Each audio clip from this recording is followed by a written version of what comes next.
Sport Business. Global Sports Intelligence. Hello and welcome to this week's edition of the Sport Business Podcast, getting you up to speed with the stories powering the global sports industry. I'm Catherine Davies and I'm the host of this weekly podcast. This week, Martin Ross and Joseph Perry joined the podcast to examine the implications of the Premier League's decision to launch a direct-to-consumer streaming service in Singapore and what the future might look like in that space, both for the Premier League and for other major European football leagues. Then Martin and Joe will stay on the line to take a look at Europe's public service broadcasting sector and the hot topic of funding and license fees, in light of a decision earlier this week by voters in Switzerland to not reduce their annual license fee payments. Finally, we'll wrap up, as usual, with a quick look at what's coming our way in the weeks and months ahead, including a look ahead to Sportel Singapore, at Drive to Survive viewing figures, Paralympic audiences in Spain, and some bells and whistles at the Paulista final in Brazil. All this is coming your way in just a few moments. But before we start, we'd love to have your feedback on this episode. You can leave us your feedback on today's podcast in a review on the Apple Podcasts and Spotify platforms. And please let us know if you like what you're hearing and what you'd like to know more about. So without further ado, let's move straight on to our first topic for the day. I'm here now with Martin Ross, Editor-in-Chief of Sport Business News, and Joseph Perry, Editor of Sport Business Media. They're here with me today to bring some really sharp insight into an industry development that has got everyone talking. But first, gentlemen, welcome back to the pod. Pod number, Catherine, what number is this? Well, this is a bit of a landmark for us. This is pod number 50. And given that we took a break at Christmas and then a 1 week break in July, we've been going for a year. So well done all. That's nearly as high as Joe's batting average. I was going to say, it's the second time we're celebrating a 50th this year, isn't it, Martin? I think I'm not 50. I may look it. It begins with a 4. So anniversaries aside, how have your weeks been and what's high on your radar? I was reminded of the kind of juxtaposition of rugby and football up here. I was at the Scotland-France Six Nations game, 50-40, unbelievable game, on Saturday, and then I was the Rangers-Celtic Cup tie big clash on the pitch. Very hard to get on the pitch with my dodgy hip. It's very hard to get my hip over the big advertising boards now to get on the pitch. I don't know if you saw it, Catherine. There was a riot at the end. I didn't. Tell me. I wasn't on the pitch, just to clarify. So Saturday was 15,000 lovely French people checking out Edinburgh, drinking a lot. Even after they lost, they were serenading the Scotland fans on I think it was a bugle, or doing the Flower of Scotland on a bugle, and everybody was singing. It was just lovely. Everybody singing together. Sunday was carnage at Ibrox. I won't go into all the details of what happened and the riot at the end, mainly by 16-year-olds wearing dodgy masks. But it's interesting up here, it's come at just at the time when the alcohol at football debate was kicking off again. This happened about 10 years ago, and then there was a riot at the Scottish Cup final.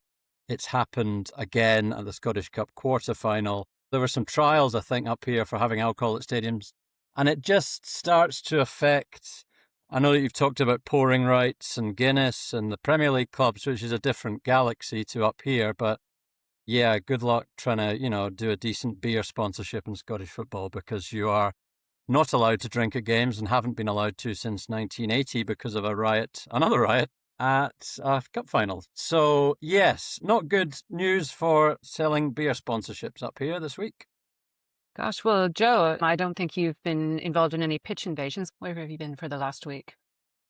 Well, I've had a major life development, actually, and I'm not talking about getting engaged, although that did happen. Bigger than that, I have switched TV and broadband provider, which I guess for most people is more of an inconvenience than exciting. But when, like us, you spend most of your days looking into bundles and distribution and rights packages and so on, it's quite nice to be the consumer for once. So looking forward to having that installed very soon. Wow, that is a big development. Did you negotiate hard, Joe? Mm-hmm. I think he thought I was a mystery shopper because I knew so much about the bundles and distribution. He was on edge and he gave me his best price straight away. Or so he said. Good tactic. Nice one. I'll bear that in mind when I make the switch. Now, gentlemen, you've come on today to give us the lowdown on the Premier League's decision to launch Premier League Plus, its own direct-to-consumer streaming service in Singapore, the first such move for the league. Now, that news was announced late last month by Premier League Chief Executive Richard Masters at the FT Business of Football Summit in London. Martin, you wrote the story that was published on Sport Business. Can you tell us why we're covering this now? Can you broaden out the topic a bit and give us a bit more about what you think is going to happen in the future? Obviously, we wrote about it and it's been covered by some podcasts. We think we can go into an extra bit of depth. We think we can add some context as to what the other big 5 European leagues are up to. I think we can future gaze a little bit. No pressure. But yeah, I think there's been a slight, maybe over-exaggeration of what it could be.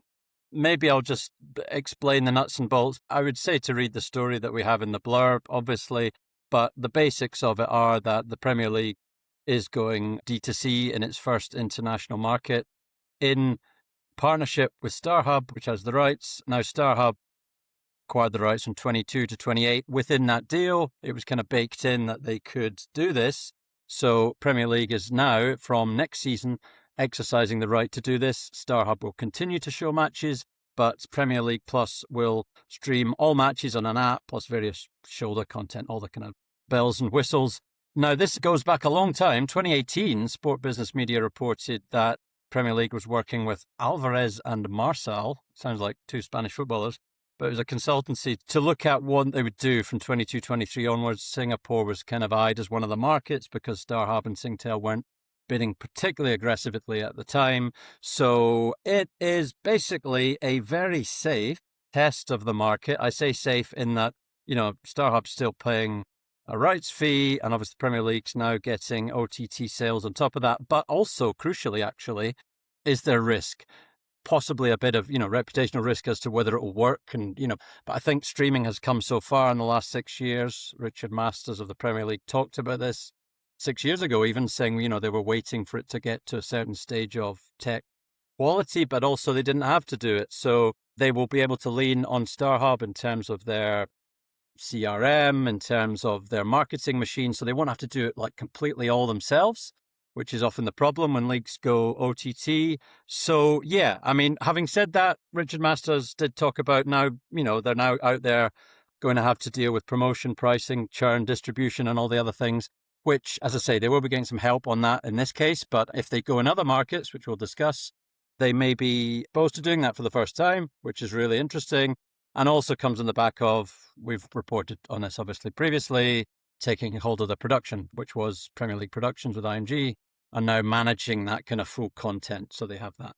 So yeah, that's where we are. And we'll go on to talk a little bit about what it means and what the other leagues have been up to and what's going to happen next, I suppose, is what people want to know. Well, you were talking about what's happening next for the EPL and other leagues. But first, the Premier League, are they going to be looking at other markets, other big markets? Is there a global D2C down the line, do you think? No to the latter. Maybe in my lifetime. I don't know. If you look at it, locked up in the next 2 seasons, they have all the rights deals done. We're certainly not aware of any other rights deal that has this provision. Premier League, I don't think, would expect to be doing this in any other market over the next, 26, 27, 27, 28, unless something goes badly wrong with one of their broadcasters that are, payment defaults or anything, and they have to do it. So I don't think they expect to do it up until 2028. Beyond that, some of the rights have been sold already. South America recently, Korea, Vietnam, Japan, I think. So there are some markets where they couldn't do it. I think they will view this, you got to look at this through the lens of where the Premier League is, international rights-wise. It got guaranteed revenues. It's gone up again, I think, Joe, correct me, but 27% was the figure they were giving. It's got some of the world's top pay TV broadcasters and streaming services showcasing it, marketing it in that huge machine that they have. And clubs are getting the security of guaranteed revenue. And that's what they're getting, everything that the League One clubs currently don't really have. They're getting security over the transfer budget. They're getting security over stadium builds, stable finances. They're also getting these sums, knowledge of what the sums will be in advance. So to then tell them that they're going to go and maybe only get, on a month by month or quarter by quarter basis of what they will know that they will get from each market, in reality, it's a tough case to argue.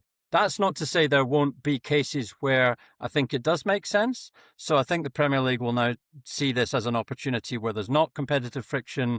They'll do their sums and they'll work out, if we do this and we can get enough sales, then actually it makes more sense than the number we're getting from Market X. But I don't think they see it, and nothing they've done till now suggests that they see it as panacea, a pot of gold, and that's not something that, unlike some other leagues, that they don't have to do it.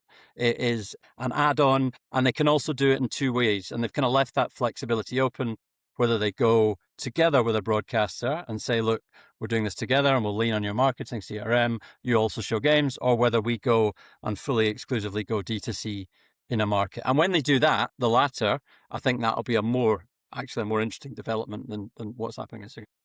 You touched on an interesting strand right there. You said, and it does seem like a pretty solid bet for the Premier League. It makes sense. They don't have to do it, but they've done it. There's been a bit of hysteria on it from some quarters. And what do you think of that? Doesn't seem to be something that is particularly risky.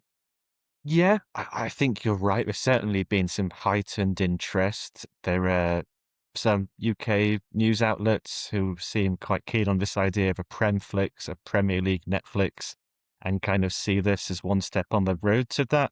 I think kind of as trade press, we probably take a more conservative view and try to put it in context. And I think Martin's done that quite well.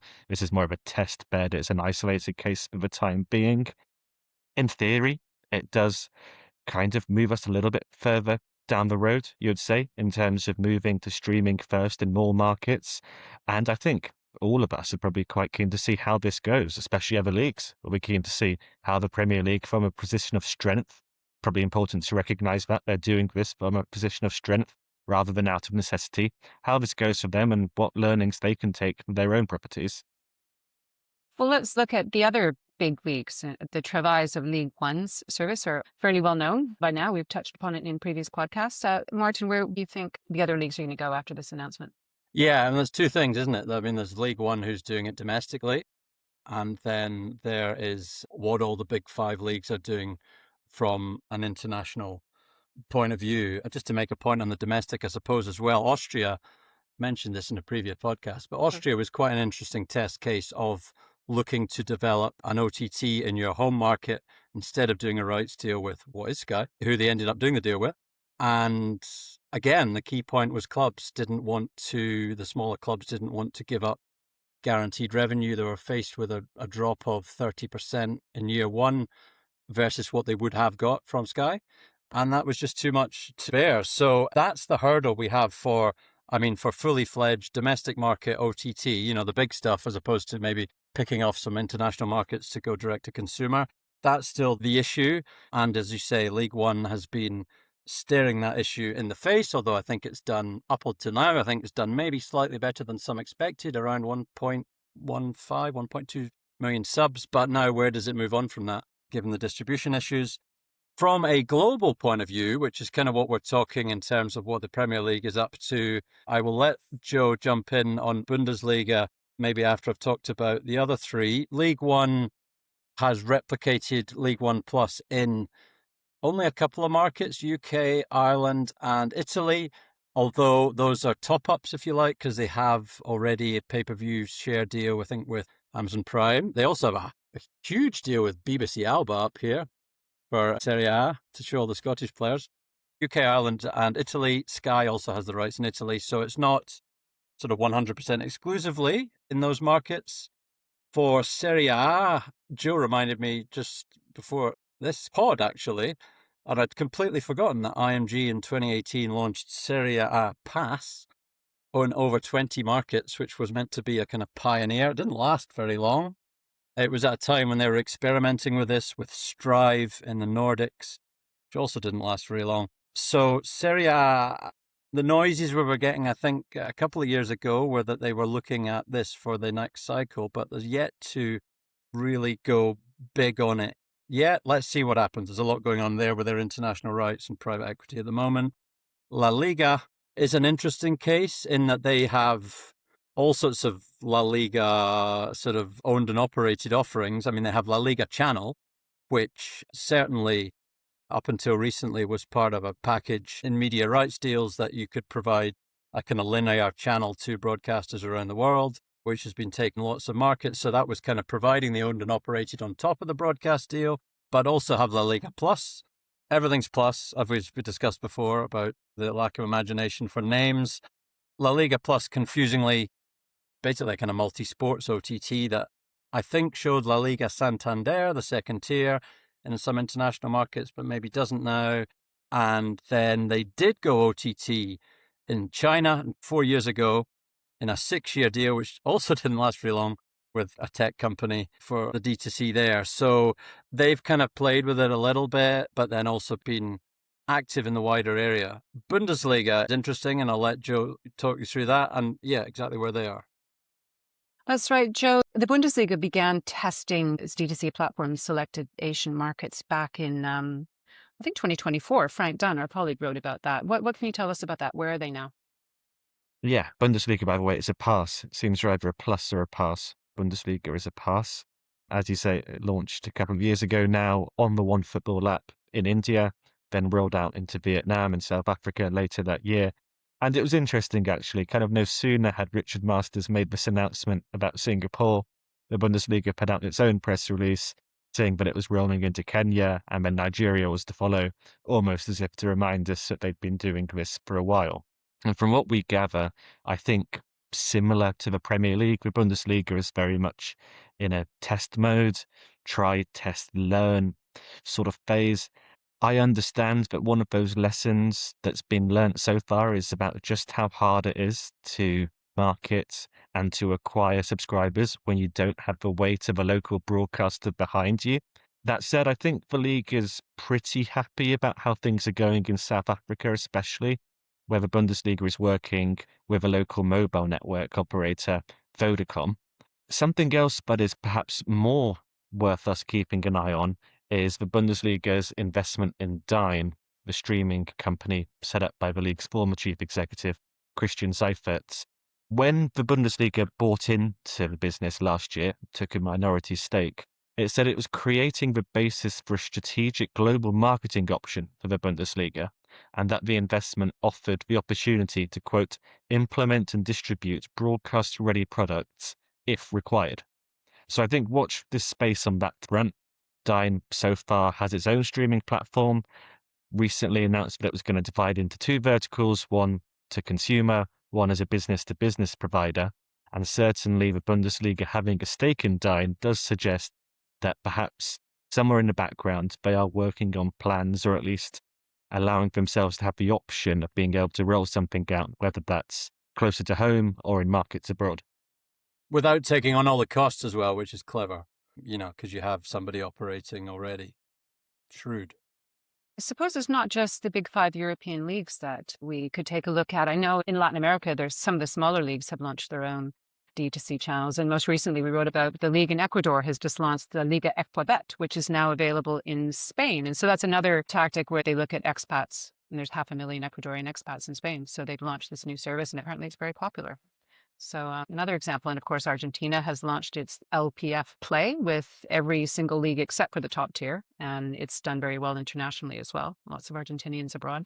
Another aspect where you get smaller leagues looking to expand their reach and reach fans outside the country. Well, back to the Premier League, Martin and Joe, do you think there's any possibility of the Premier League going D2C in its home market? Really would be a step change.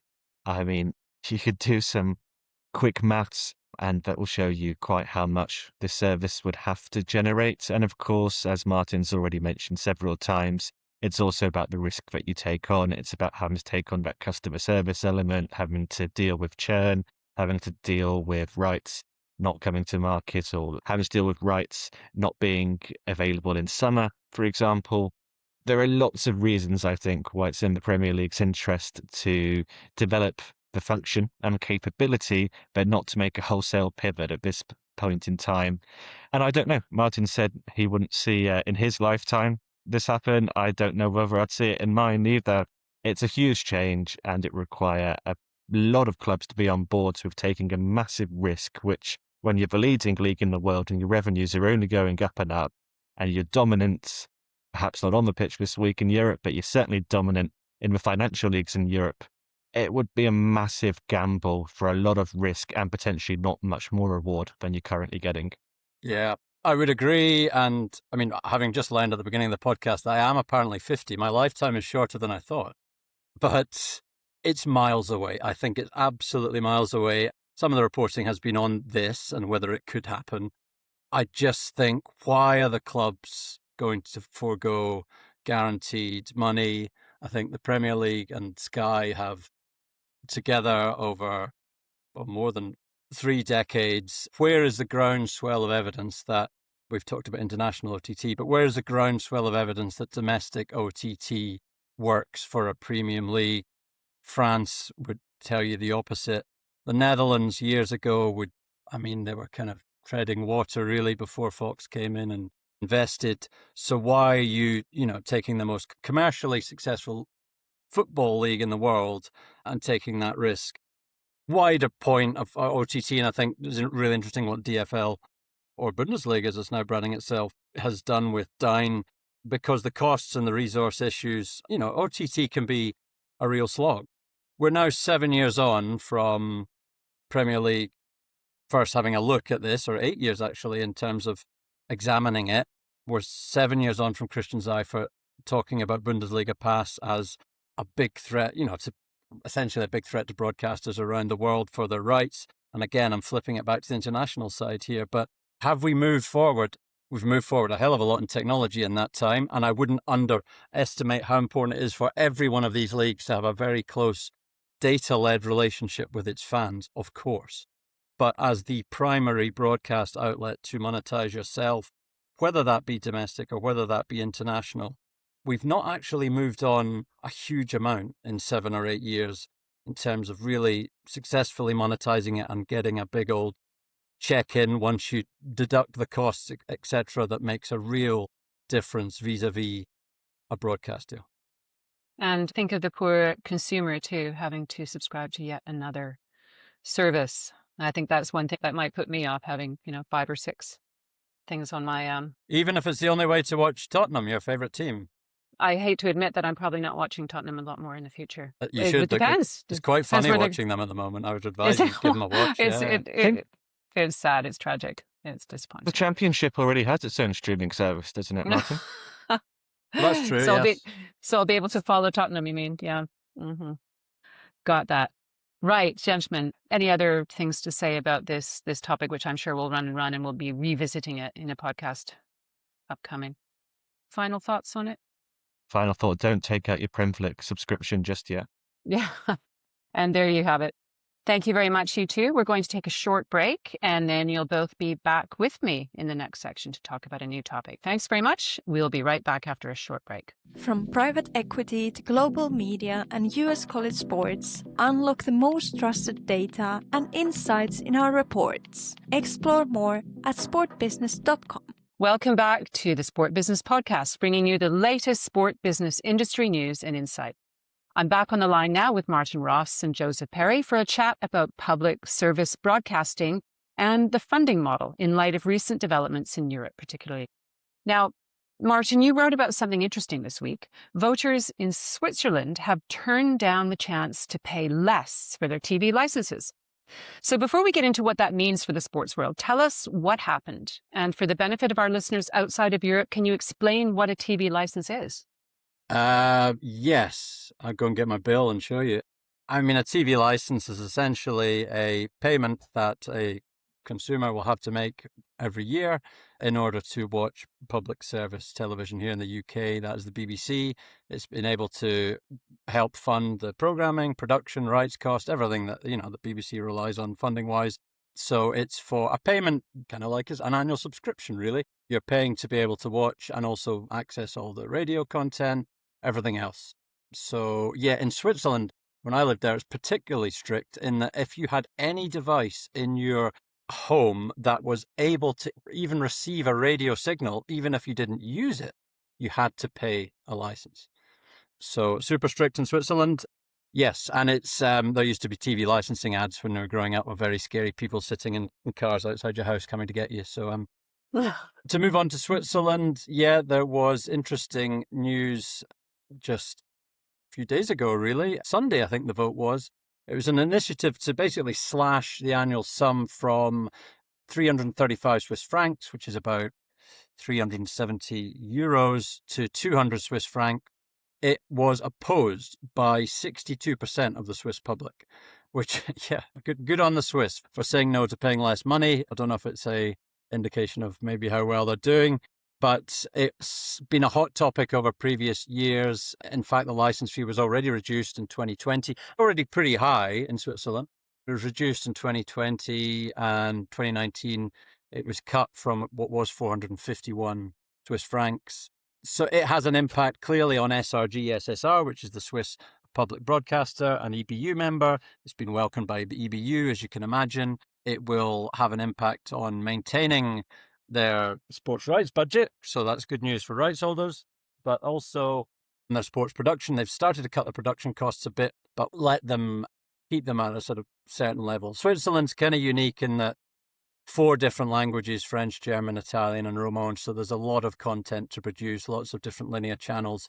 It's quite expensive to keep SRG, SSR ticking along. So it's just opened up this wider debate as to pressure on public service media across Europe and how that has impacted their ability to produce content and also spend money on rights fees. Joe, I think you're going to tell us a little bit about what the impact is in the UK and Germany too. The license fee is in the news in those countries, isn't it? Yeah, you're right. Subject of lots of discussion in Germany and in the UK. And actually, in fact, in the last week, the BBC came out and said the license fee could be lowered if more people paid it. So it's currently £180 a year over here, or £60.50 if, like Martin, you have a black and white TV. So that seems like a pretty good way to frame the debate as how much the license fee should be, rather than whether there should be one at all. And the background to what the BBC said is that the UK government is currently consulting on what's called the BBC Charter. Sounds very grand. It's basically a mission statement for the BBC, sets out what it's going to do and how it's going to be funded. And that current charter runs until 2027. So how it's funded after that and what it does is currently up for debate.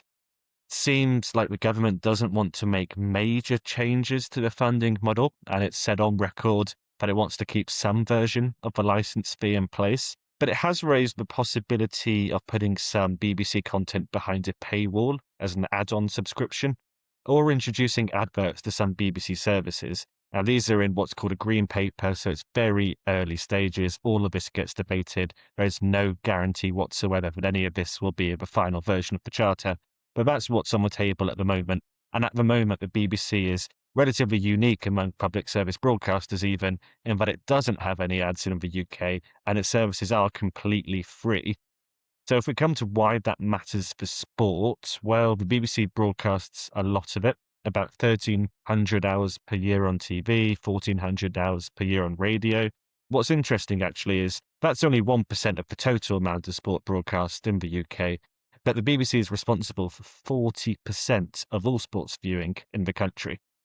Doesn't say exactly how much it pays for those rights, but properties like the Olympics, World Cup, Euros, Wimbledon, Six Nations, and then Premier League, Champions League highlights, Match of the Day, and so on, they all add up, and it spends between 70 million and 100 million per year on production costs for sport, depending on which events are happening that year. So it spends a lot of money on sport, and all of that has to be paid for.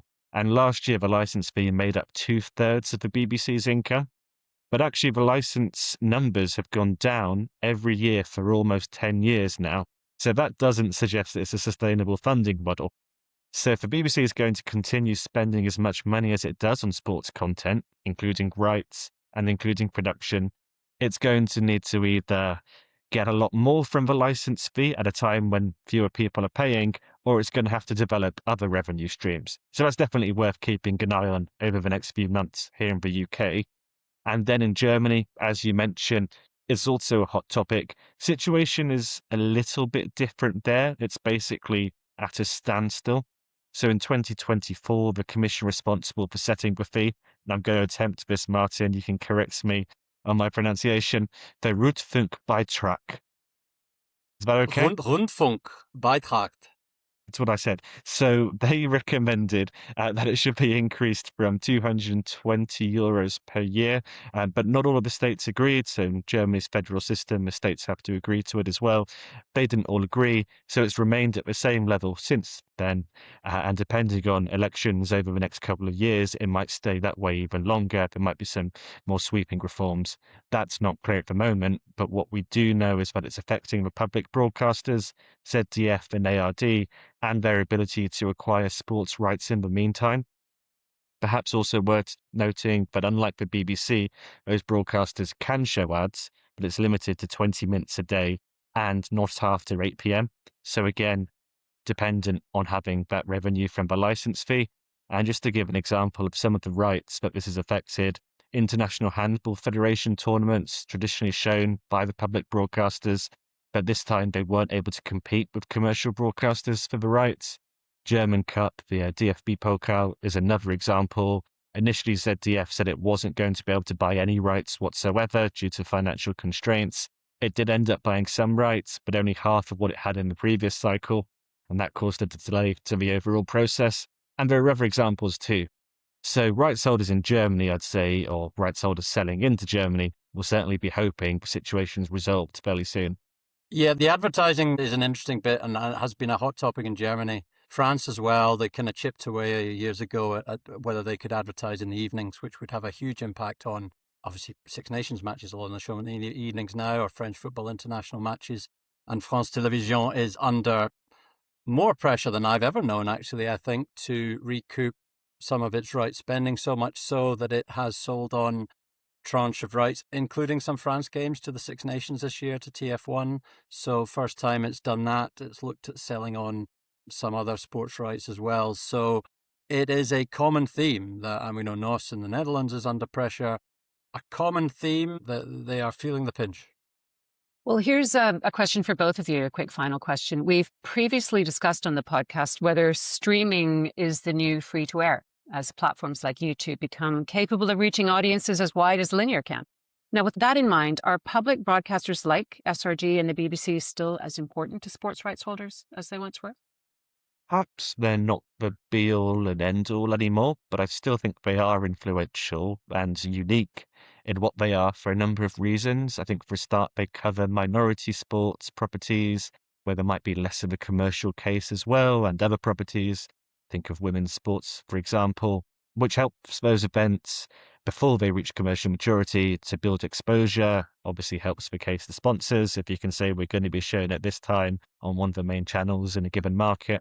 And there's also the production aspect. So already mentioned how much the BBC spends on sports production, and I don't think that should be underestimated.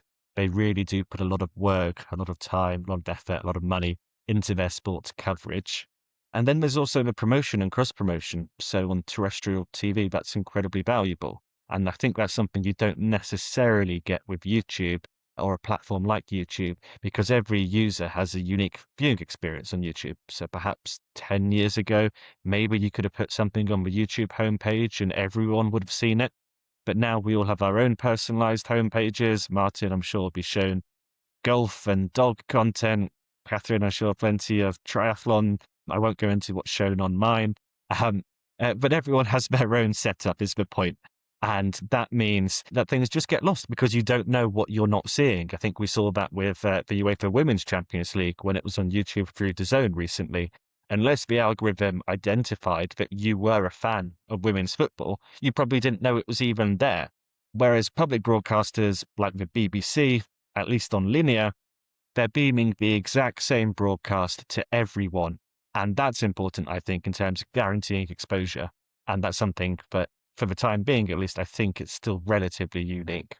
Yeah, I would agree. I think for now, crucially for now, I think they do still wield a hell of a lot of power. You look at the viewing figures for recent Winter Olympics or Paris 2024, of which a large share is among that kind of key, however they measure it, but sometimes it's 14 to 25-year-olds. So the young team are tuning in to public service television or streaming to watch major events now. Will they in 20 years? I don't know. I suspect that'll have been diluted somewhat. But don't underestimate the power that they still have for major event.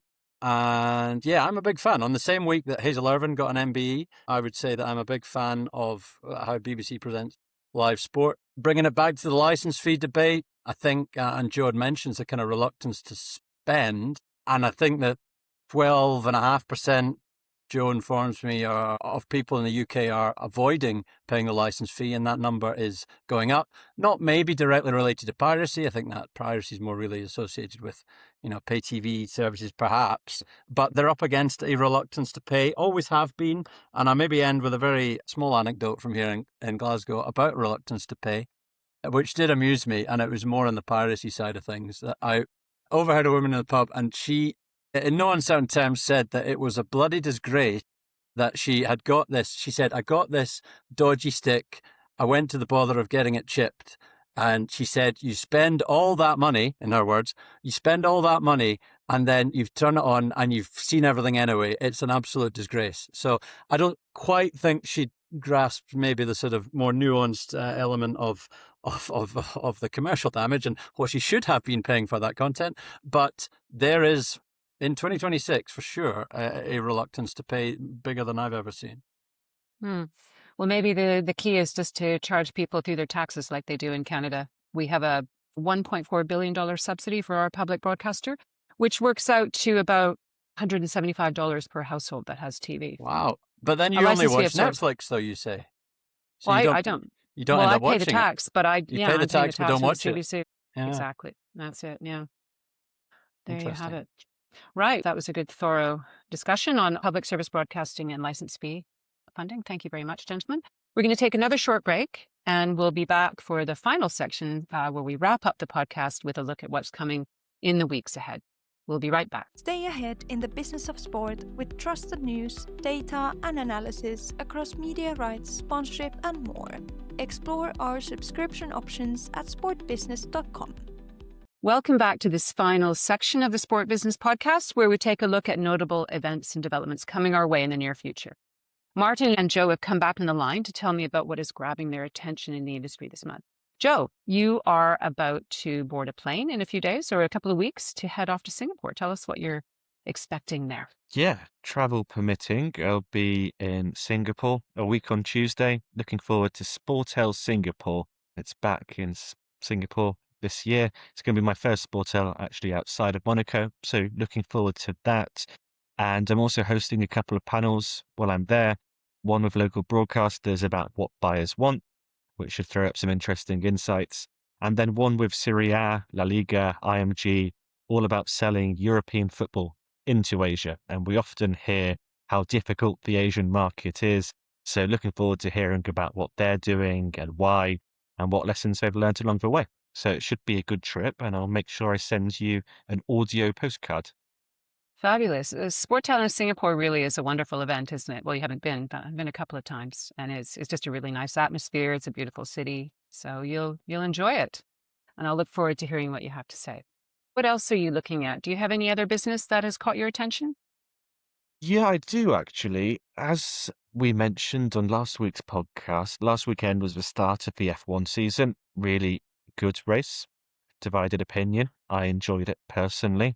But it was also a chance to have a look at the first viewing figures for the latest season of Drive to Survive on Netflix. Now, first week figures have been down year on year since 2022, which is when Netflix started publishing them this way. But actually this year, they went up slightly to 2.6 million views in the first week. And then in the following week, they went up to 3 million, which puts Drive to Survive in the top 5 watch shows globally. Any guesses as to what it's behind? Peppa Pig. Not a clue. It's not. It's more adult than Peppa Pig, actually. It's Bridgerton. Adult Peppa Pig. Exactly. It's behind Bridgerton. Good grief. Wow. The Dinosaurs, The Night Agent, and Vladimir. Wow. Which a lot of people talking about at the moment. So I thought that was worth pointing out because I think we in the industry can be quite quick to catch on when numbers are going down. But this time they've gone up. So good news for F1 on Netflix. Yes, wow. Martin, I think you had something that you were going to bring to our attention. Yeah, a couple of things. One was, Spain has always been a bit of an outlier in terms of and I'm going to slightly undo my argument over a major event audiences on public service television. Spain has always been a bit of an outlier for just how popular football is, and obviously Formula One to maybe a lesser extent. But the Winter Paralympics going on at the moment, and RTV has a Spanish public broadcaster, as with the recent Winter Olympics, put a lot of programming on Teledeporte instead of La Una or La Dos. How do I say it, Catherine? Oh, that was perfect. Well done. There we go. Mm-hmm. Oreca. So they put the opening ceremony out on Teledeporte, which is a free-to-air kind of digital sports channel. How many viewers do you think? Bearing in mind, Italy, okay, it's hosting it, but 3.3 million people watched the opening ceremony for the Winter Paralympics on RAI, the main channel. In Spain, how many linear TV viewers do you think they got for the opening ceremony? 3.3 million in Italy. I imagine it would be significantly lower. Yes. 500,000? 29,000.